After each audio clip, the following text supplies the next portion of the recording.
Mr. Speaker, last night the President had a real opportunity to put partisanship aside and speak to all Americans, not just Democrats or Republicans, but to all Americans. Instead of sending a unifying message, we heard even more divisive rhetoric from the President.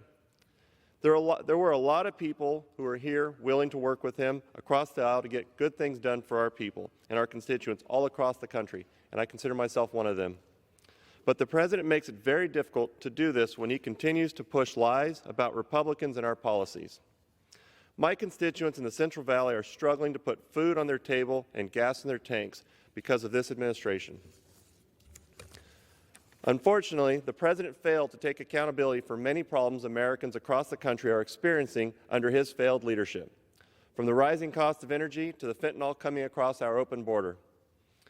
One issue that hits home for me in particular was that when President Biden said last night was about energy. During his address, the President told the nation that under his watch, energy bills and gas prices are going down. This is not true for my constituents. Over the last few years, my office has received countless calls from people whose natural gas bills have tripled due to the high price of natural gas in California.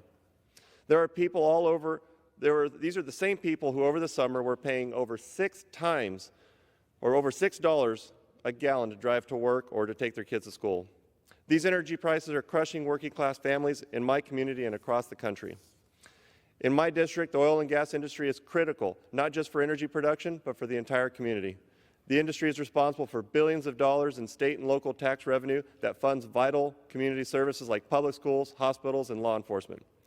Kern County is the leading energy provider for the state of California and number 7 oil-producing county in the nation. Yesterday, my guest was Chad Hathaway to the President's address. Chad owns and operates an independent oil company in Bakersfield and knows firsthand just how disastrous the energy policies of this administration have been. Energy producers like Chad not only provide resources to California, but the entire country. We have the resources right here in our own backyard, and we can and should be using it. While we as a country should continue to develop and pursue other sources of energy, we cannot abandon traditional energy sources like the President made clear last night that he wants to do.